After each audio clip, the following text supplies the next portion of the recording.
बिस्मिल्लाहिर्रहमानिर्रहीम। अस्सलाम वालेकुम। उम्मीद है आप सब खैरियत से होंगे। आज मैं आपके साथ एक बहुत मशहूर ज़माना सब्जेक्ट का करंट पेपर शेयर करूंगी, CS101 का। ये मशहूर ज़माना इसलिए है कि इसमें ना एक बहुत कॉमन सी बात है कि जो स्टूडेंट इसको एक बार में पास ना कर सके तो गिफ्ट के तौर पे उसे दूसरा और तीसरा बार लाजमी इस सब्जेक्ट को रिपीट करना पड़ता है। मैंने अपनी ज़िंदगी में व्यू की लाइफ में बहुत से ऐसे स्टूडेंट्स को देखा है कि जिन्होंने पहली बारी में अगर इस सब्जेक्ट को क्लियर नहीं किया तो उसकी लाजमी दूसरी और तीसरी बारी लगी है। लेकिन मैं आपको कुछ इंपॉर्टेंट टिप्स बताऊंगी और गारंटी देती हूँ कि अगर आप उन टिप्स को फॉलो करेंगे तो इंशाल्लाह आप इसको पहली बार में पास भी कर जाएंगे और आपका बहुत अच्छा CGPA आएगा।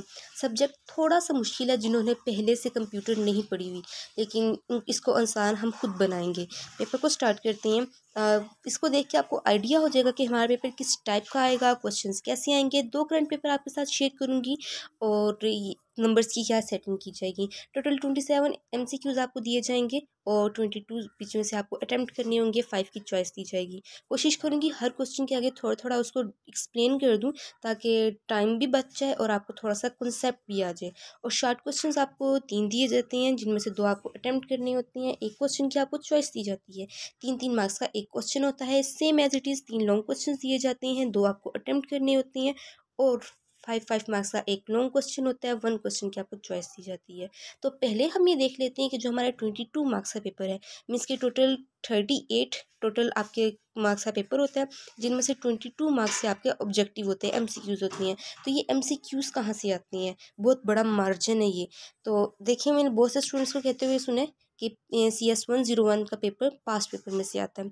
देखें, किसी न किसी हद तक ये बात ठीक है, लेकिन मैं अगर आपसे अपना पर्सनल एक्सपीरियंस शेयर करूं तो ये सब्जेक्ट इसमें मीन्स वैसे भी ये बात आपकी लक पे भी डिपेंड करती है। मीन्स कि किसी का 50% पेपर पास पेपर में से आ जाता है, किसी का 50% पेपर हैंड आउट्स में से आ जाता है, किसी का 75-25 का रेशो रख के पेपर बना दिया जाता है और किसी का जस्ट ज़रा सा टच किया गया होता है पास पेपर्स को और बाकी सारा हैंड आउट से बना दिया जाता है। तो ये चीज़ आपकी लक पे भी डिपेंड करती है। अब क्योंकि व्यू में हर स्टूडेंट का पेपर दूसरे स्टूडेंट से चेंज होता है, तो फिर आपको ऐसे तैयारी करनी है कि आपका जैसे भी हो सके आपका पेपर बहुत अच्छा है। और मैं जिस बात को ऊपर यकीन करती हूँ कि 10-15 साल पहले वाली जो क्विज़ फाइल्स हैं उनके बीच में से पेपर आपको कोई भी नहीं उठा के देगा। अगर आप किसी के नोट्स और फाइल्स वगैरह करती हैं तो देखें, हर एक की अपनी थॉट्स होती हैं, अपनी किसी को कोई चीज़ इंपॉर्टेंट लगती है तो किसी को कोई चीज़ इंपॉर्टेंट लगती है। लेकिन जिसने पेपर जो बनाना है टीचर ने, वो आपकी हैंड नोट्स में से बनाना है। तो मैं आपको ये कहूँगी कि ना किसी पास्ट पेपर को देखें, ना किसी जो किसी के नोट्स हैं, किसी की फाइल्स हैं उनको देखें, जस्ट हैंड नोट्स को पढ़ें। हाँ, अगर आपने पढ़ना है तो अपने क्विज़ 1 को, क्विज़ 2 को पढ़ लें और असाइनमेंट के क्वेश्चन को पढ़ लें। यकीन जाने इसमें से 25-30% पेपर आपका आएगा, ये मैं लिख के दे रही हूँ गारंटी के साथ। वैसे बात इसको भी ज़हन में रखिएगा कि व्यू में हर स्टूडेंट का पेपर दूसरे स्टूडेंट से चेंज आता है, तो ये बात आपकी लक पर भी डिपेंड करती है। उसके अलावा कुछ इंपॉर्टेंट टॉपिक्स बताऊंगी। CS101 के सब्जेक्ट में कुछ इंपॉर्टेंट टिप्स होती हैं, मीन्स कि इतना मुश्किल नहीं है। हाँ, थोड़ा सा ज़्यादा सिलेबस है कि 81 मॉड्यूल तक हम कैसे करेंगे, लेकिन हो जाएगा, इजीली कवर हो जाएगा। मेरी इस बार भी एक नई फ्रेंड बनी है, उसको भी मैंने तैयारी करवाई तो उसका भी बहुत अच्छा पेपर हुआ है। सारी असाइनमेंट्स और क्विज़ वगैरह भी मैंने खुद उसके देखे हैं। तो जब भी मैं आपको ये क्विज़ और असाइनमेंट आपके साथ शेयर करती हूँ, मैं लाजमी कहती हूँ कि यहीं से अपना कॉन्सेप्ट क्लियर करें।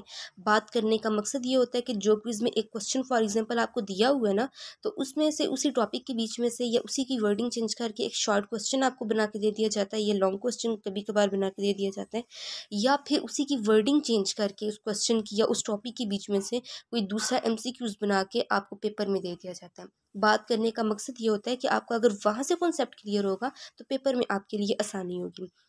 होप सो कि आपका ये MCQs वाला चक्कर, मतलब ये कन्फ्यूजन दूर हो गई होगी। उसके अलावा देखें, जो कि अगर आप पास्ट पेपर्स को पढ़ भी लेते हैं, फाइल्स को पढ़ भी लेते हैं, तो वहाँ से सिर्फ आपके MCQs कवर होंगे। बाकी जो शॉर्ट क्वेश्चंस हैं 6 मार्क्स के और लॉन्ग क्वेश्चन है 10 मार्क्स के, टोटल 16 मार्क्स का पेपर है, वो क्या छोड़ कर आना है आपने? नहीं ना। तो इसलिए बेहतर यही है कि अपने हैंड आउट्स को पढ़ें, वहाँ से आपके MCQs, short question, long question सब कुछ कवर हो जाएगा। ओके जनाब, अब एक ट्रिक लगती है शॉर्ट क्वेश्चन और लॉन्ग क्वेश्चन के ऊपर। इसके अंदर कोई भी ज़्यादा डिटेल वाले एक्सप्लेनेशन वाले क्वेश्चंस नहीं पूछे जाते, रीज़न वाले क्वेश्चन नहीं पूछे जाते।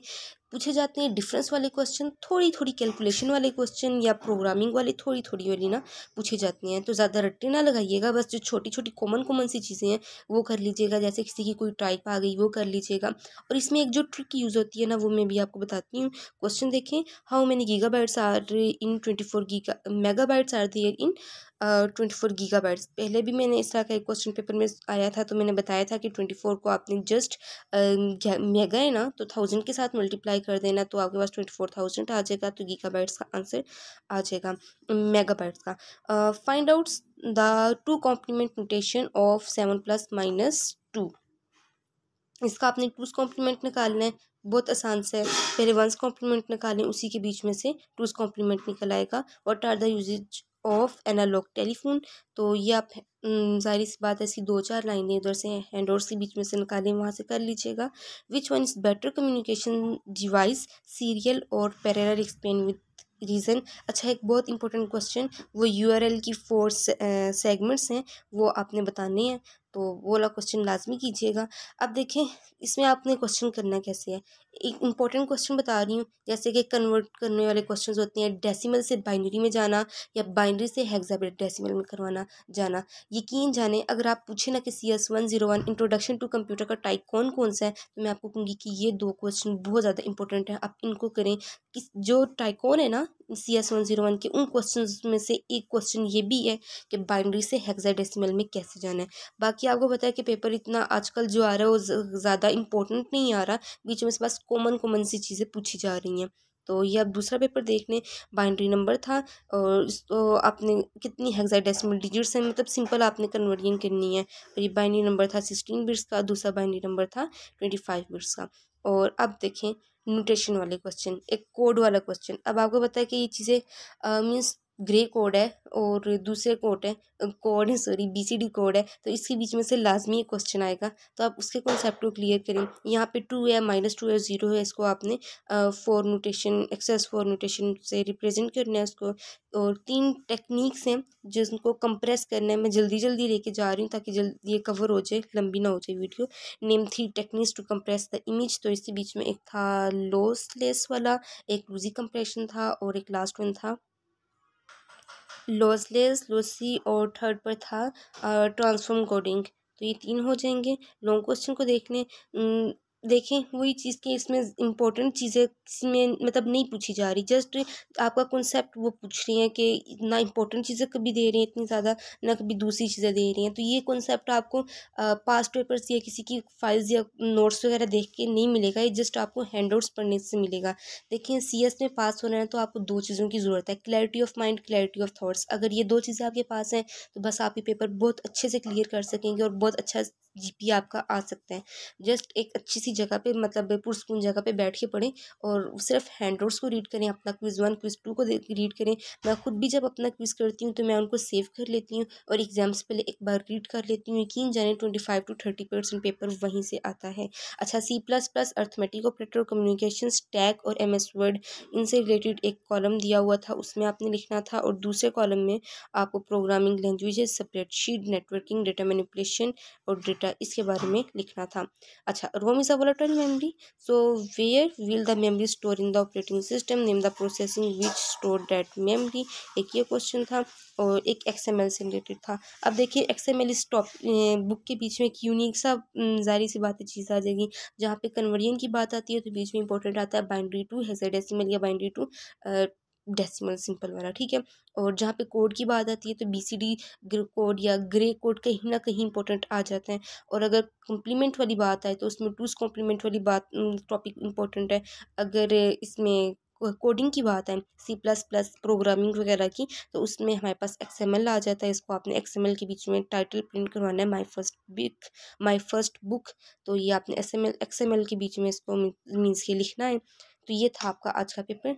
जस्ट 3 चीज़ें मैंने आपको कही हैं। पहले तो आपने अपने क्विज़ और असाइनमेंट से क्वेश्चन को देखना है। लेकिन जो हमारा ज़्यादा होता है ना कंपटीशन, वो GTB के क्वेश्चन के बीच में आता है, क्योंकि अक्सर औकात ऐसा होता है कि असाइनमेंट का क्वेश्चन कुछ स्टूडेंट्स का एक जैसा आता है, कुछ स्टूडेंट्स का एक जैसा आता है, मीन्स के चेंज आ जाता है, ठीक है। लेकिन जो होता है ना जीडीपी, उसकी हमारी 2.5% वेटेज होती है रिजल्ट के बीच में। तो हमने और सबका एक जैसी जीडीपी आता है, तो उसके बीच में ज़्यादा कंपटीशन होता है। मैं आपको इसलिए कह रही हूँ कि आप जस्ट क्विज़ेस को और अपने असाइनमेंट के क्वेश्चन को रीड करें। टाइम बचे तो एक बार जीडीपी को एक नज़र दुढ़ा लीजिएगा, नहीं तो रहने दीजिएगा। उसके अलावा करंट पेपर्स को देख लें, नहीं हो सकते तो कोई बात नहीं, रहने दें, हैंडआउट्स को कर लें, क्योंकि हैंडआउट्स के बीच में से करंट पेपर बने हैं, पास्ट पेपर बने हैं, फाइल्स बनी है, नोट्स बने हैं, सब कुछ यहीं से बना है। तो ये करना है। और लास्ट में आके आपने तीसरे नंबर पे घर से 2 नफल पढ़ के जाने हैं, दुआ करके जानी है। इंशाल्लाह आपका एग्ज़ाम बहुत अच्छा होगा। और मेरी तरफ से बेस्ट ऑफ लक। मुझे भी अपनी दुआ में याद रखिएगा। नेक्स्ट वीडियो में मिलते हैं। अल्लाह हाफ़िज़।